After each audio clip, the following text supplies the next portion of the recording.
Assalamualaikum warahmatullahi wabarakatuh. Para peserta didik yang saya banggakan dan rekan-rekanku sekalian yang berbahagia, kali ini kita akan belajar tentang budidaya ikan konsumsi, yaitu mata pelajaran prakarya kelas 9 ya. Tujuan pembelajaran dari budidaya ikan konsumsi ini adalah setelah mempelajari bab 3, peserta didik mampu 1. Menyampaikan pendapat tentang keragaman jenis dan wadah budidaya dan pemeliharaan atau pembesaran ikan konsumsi sebagai ungkapan rasa bangga dan wujud rasa syukur kepada Tuhan serta bangsa Indonesia. Kedua, mengidentifikasi jenis, sarana produksi, dan teknik pembuatan wadah dan budidaya ikan konsumsi yang ada di wilayah setempat berdasarkan rasa ingin tahu dan peduli lingkungan. Yang ketiga, merancang pembuatan wadah budidaya dan pemeliharaan atau pembesaran ikan konsumsi berdasarkan originalitas ide yang jujur terhadap diri sendiri. 4. Membuat, mempraktekkan, menguji, dan mempresentasikan pembuatan wadah dan pemeliharaan atau pembesaran ikan konsumsi di wilayah setempat berdasarkan teknik dan prosedur yang tepat dengan disiplin. Dan kita lihat budidaya ikan konsumsi ini ya, bahwa Indonesia mempunyai luas perairan sebesar 2/3 dari wilayahnya. Nah, ini merupakan potensi perikanan yang harus kita syukuri sebagai anugerah Allah Subhanahu wa taala, Tuhan yang Maha Esa. Karena potensi perikanan meliputi perikanan tangkap dan ikan budidaya. Perikanan budidaya dikembangkan pada perairan laut, payau, dan tawar. Ya. Nah, sekarang kita masuk ke komoditas ikan konsumsi. Ya. Kebutuhan ikan konsumsi berasal dari 3 air yang kita bahas di sini, yaitu ikan air tawar, ya, ikan air payau, dan air laut. Ikan air tawar itu jenis-jenisnya adalah ikan mas, ya, nila, lele, patin, gurami. Sedangkan ikan air payau, bandeng, udang. Lalu ikan air laut adalah kakap putih, kerapu, ya. Itu jenis-jenis ikan yang nanti kita bahas satu persatu. Pertama, ikan air tawar, yaitu ikan mas. Nama latinnya Cyprinus carpioel. Ya. Dia merupakan ikan konsumsi yang sangat terkenal hampir di seluruh Indonesia, ya. Cara budidayanya sangat relatif mudah dan sifatnya yang tahan terhadap perubahan kondisi lingkungan. Maka ikan ini sangat populer bagi kita, ya. Tiap daerah mempunyai sebutan berbeda-beda. Misalnya ikan mas, tombro, mas-masan itu ada di Jawa Tengah dan Jawa Timur. Ikan rayo atau ikan ameh itu di Sumatera Barat. Seperti itu, ya. Nah, pakan ikan mas antara lain dia pakannya itu tumbuhan air dan binatang renik. Pakan utama tumbuhan yang tumbuh di dasar perairan, ya. Pemijahan ikan mas dapat dilakukan sepanjang tahun dan tidak tergantung musim. Pembenihan ikan mas biasa dilakukan selama 2-3 minggu untuk benih siap didederkan. Pembesaran ikan mas dilakukan saat benih sudah berukuran 5-8 cm yang berasal dari hasil pendederan. Pembesaran ikan mas dilakukan 3-4 cm bulan sesuai ukuran ikan yang menjadi tujuan panen. Selama pembesaran, ikan diberi pakan tambahan berupa pelet, ya. Pemberian pakan dilakukan pagi, siang, dan sore, sedikit demi sedikit agar pakan tidak tenggelam ke dasar kolam. Ikan berikutnya adalah nila. Nila, nama latinnya Oreochromis nilotica, merupakan salah satu jenis ikan air tawar yang paling banyak dibudidayakan di Indonesia. Ikan ini memiliki berbagai keunggulan dengan varietas unggul yang dihasilkan antara lain nila merah, nila gift, nila gesit, dan nila nirwana. Nila dapat dibudidayakan di berbagai wadah seperti kolam air tenang, kolam air deras, dan sawah. Bentuk badan ikan nila pipih ke samping, warna tubuh umumnya putih kehitaman dan merah, sehingga dikenal sebagai nila hitam dan nila merah. Nila dapat dibudidayakan di dataran rendah sampai pada ketinggian 1000 meter di atas permukaan laut atau DPL. Pakan nila berupa plankton dan tumbuh-tumbuhan lunak seperti hidrilla dan ganggang sutra. Nila dapat diberi makan tambahan berupa pakan buatan. Untuk pembesaran sebaiknya dilakukan selama 4 bulan sampai 5 bulan sampai ukuran ikan mencapai 8 sampai 12 cm. Padat penebaran benih di kolam terpal antara 15 sampai 20 ekor per meter persegi dan kedalaman air 80 sampai 100 cm. Nila diberi pelet sebanyak 2 sampai 4% dari bobot biomasa ikan dan diberikan 3 sampai 5 kali per hari. Ikan yang ketiga adalah lele. Nama latinnya Celarias sp. Dia mempunyai bentuk tubuh memanjang, berkulit licin dengan kepala pipih. Mulutnya berada di ujung terminal dengan 4 pasang sungut, sirip, ekor, dan perut membundar. Lele mempunyai senjata yang sangat ampuh dan berbisa, berupa sepasang patil yang berada di sebelah depan sirip dada. Selain sebagai senjata, patil juga dapat dipergunakan untuk melompat dari kolam atau berjalan di atas tanah. Lele dapat hidup di semua perairan air tawar, di sungai yang airnya tidak terlalu deras seperti danau, waduk rawa, serta genangan kecil. Lele mempunyai alat pernapasan tambahan yang disebut labirin. Terletak di bagian depan rongga insang, alat ini memungkinkan untuk mengambil oksigen langsung dari udara, sehingga lele dapat tahan hidup di perairan yang airnya mengandung sedikit oksigen. Pakan ikan lele berupa pakan alami dan buatan.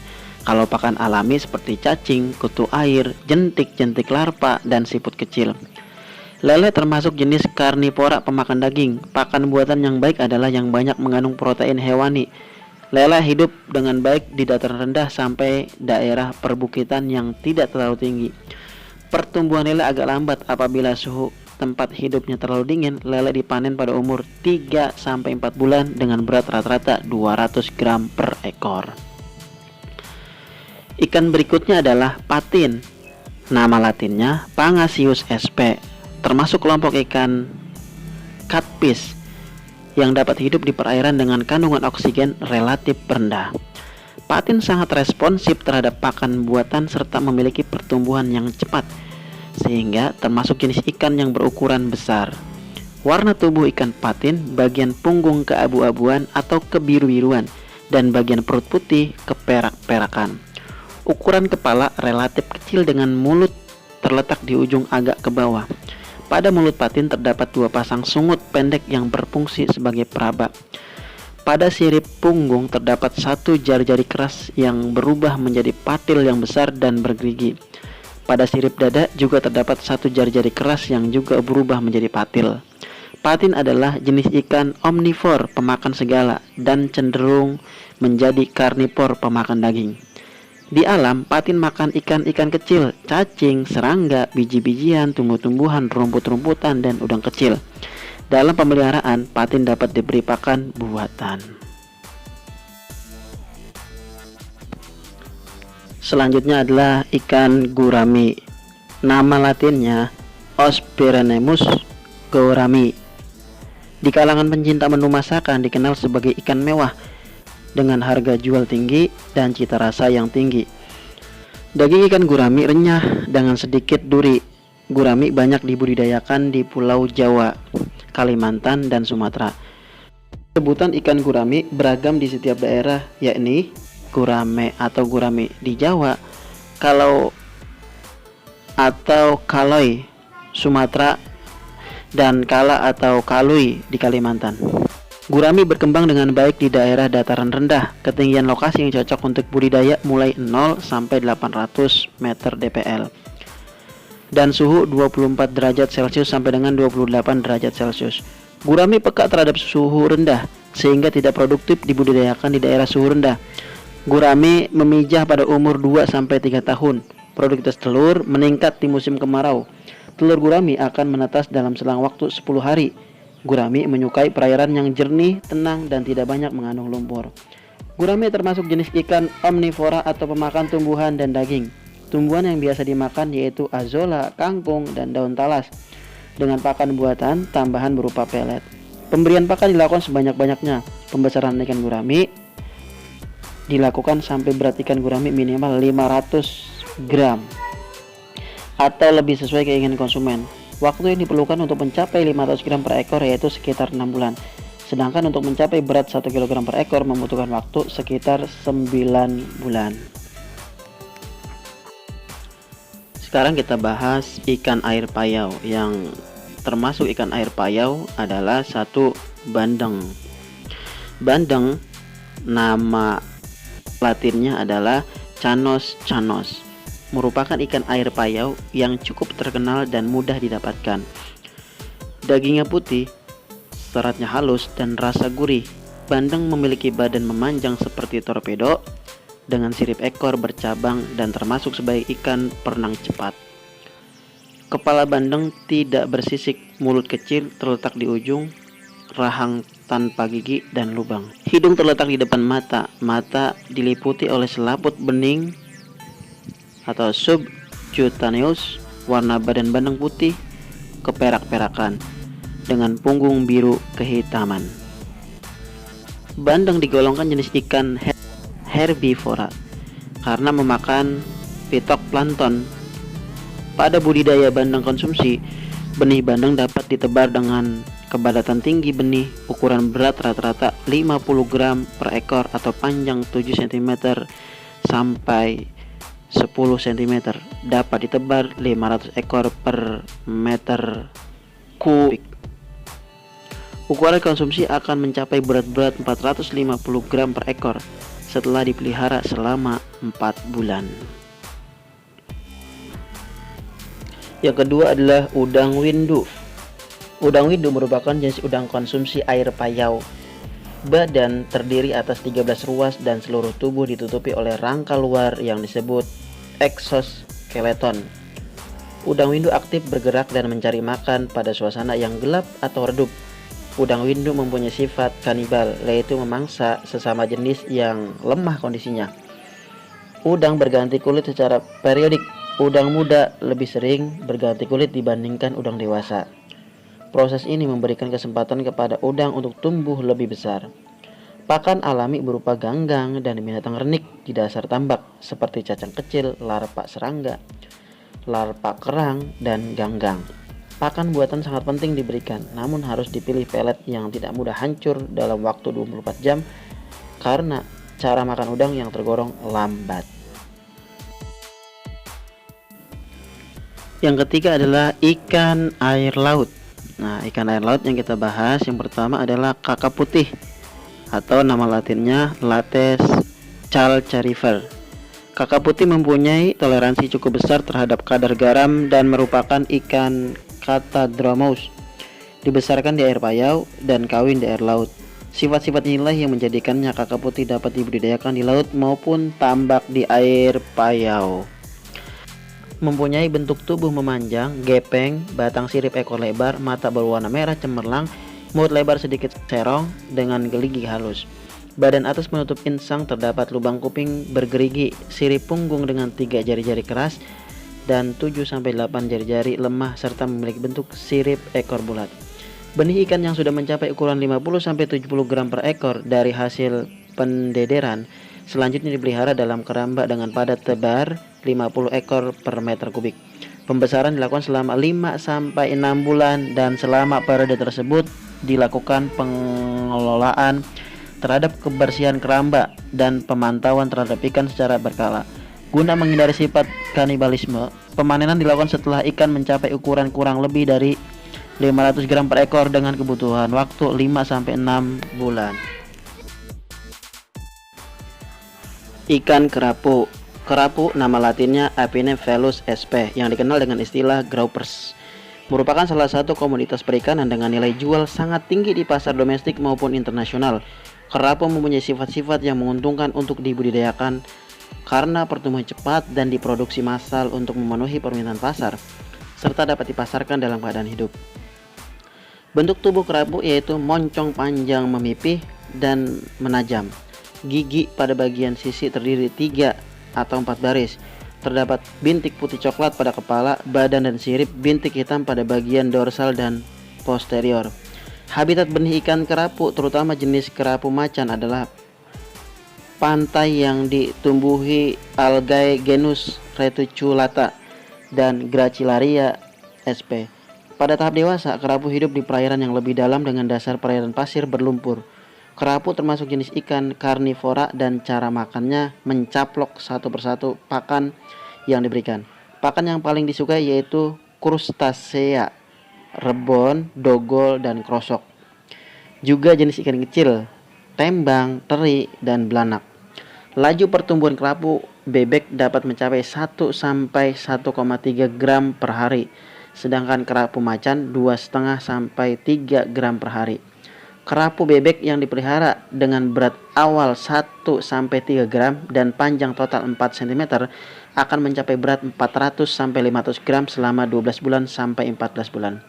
Sedangkan kerapu macan dapat dipanen pada bulan ke-7 dengan berat lebih kurang lebih 500 gram.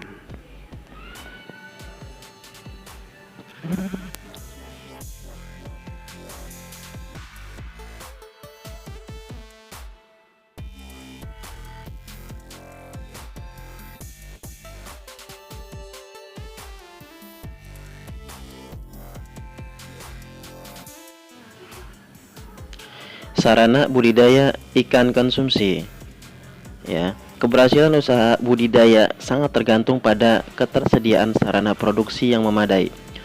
Sebelum memulai budidaya, perlu mengetahui sarana produksi apa sih yang dibutuhkan. Nah, berbicara sarana produksi budidaya ikan konsumsi itu ada 3, yaitu bahan, alat, dan wadah. Bahan itu terdiri dari benih, pakan, kemudian pupuk, air, ya, kapur, obat-obatan. Sedangkan peralatan yang dibutuhkan atau alat yang dibutuhkan adalah penggaris untuk mengukur ikan, serokan atau lamet jaring, alat sortir, timbangan, tudung saji, ya. Sedangkan wadah yang perlu kita persiapkan adalah untuk budidaya ikan konsumsi, yaitu kolam, bak, ya, kemudian akuarium, keramba, ya. Baik, kita bahas satu persatu, yaitu dari bahan. Pertama adalah benih. Nah, benih ikan yang unggul diperoleh dari induk yang unggul. Benih untuk pembesaran ikan konsumsi beragam ukurannya tergantung jenis ikan yang akan dibudidayakan. Benih gurami misalnya berukuran minimal 100 gram, ikan mas 5 sampai 8 cm, nila 8 sampai 12 cm, lele 5 sampai 8 cm. Benih yang sehat memiliki ciri bergerak aktif, tidak cacat, dan memiliki sisik yang utuh. Ya, hal yang perlu diperhatikan saat penebaran benih adalah kepadatan pada tiap meter persegi wadah. Kepadatan ini ditentukan oleh jenis ikan dan sistem budidaya pembesaran yang dilakukan. Ekstensif, semi-intensif, dan intensif. Penebaran benih harus dilakukan dengan hati-hati. Lakukan penebaran benih pada pagi dan sore hari. Hal ini dilakukan agar benih yang ditebar tidak mengalami stres sehingga meminimalkan tingkat kematian. Pada proses penebaran dilakukan proses aklimatisasi dengan tujuan agar ikan dapat melakukan adaptasi suhu dengan langkah berikut. Isi plastik dengan air dan benih ikan, lalu biarkan terapung di permukaan air selama 10 menit. Masukkan air kolam ke dalam plastik sedikit demi sedikit agar mudah beradaptasi dengan kondisi air kolam dan atau aklimatisasi. Biarkan benih keluar dengan sendirinya atau dikeluarkan pelan-pelan dari kemasan benih plastik. Yang kedua adalah pakan. Pakan memegang peranan penting dalam budidaya pembesaran ikan konsumsi. Dengan manajemen pakan yang baik, pertumbuhan ikan dapat mencapai ukuran sesuai target. Jenis pakan yang digunakan adalah pakan alami dan buatan. Pakan alami berasal dari lingkungan di sekitar perairan berupa jasad mikroorganisme akuatik. Contoh pakan alami yaitu phytoplankton, zooplankton, dan bentos. Pakan buatan dibuat dari berbagai campuran bahan baku hewani dan nabati dengan memperhatikan kandungan gizi, sifat, dan ukuran ikan yang mengkonsumsi pakan tersebut. Pakan menentukan keberhasilan budidaya pembesaran ikan konsumsi. Berdasarkan jenis pakan yang digunakan, proses pembesaran dikelompokkan menjadi 3, yaitu 1. Pembesaran ikan secara ekstensif, yaitu teknik pembesaran ikan yang hanya mengutamakan pakan alami yang terdapat dalam kolam budidaya. Pada pola pembesaran ini, kesuburan perairan akan sangat menentukan tumbuhnya pakan alami. Pembesaran dapat dilakukan pada kolam, tergenang, dan di sawah. Kedua, pembesaran ikan secara semi-intensif, yaitu pembesaran ikan yang lebih mengutamakan pakan alami yang terdapat pada kolam dan dengan tambahan pakan buatan yang tidak lengkap dari kandungan gizinya seperti dedak. Pembesaran dilakukan di kolam air tenang.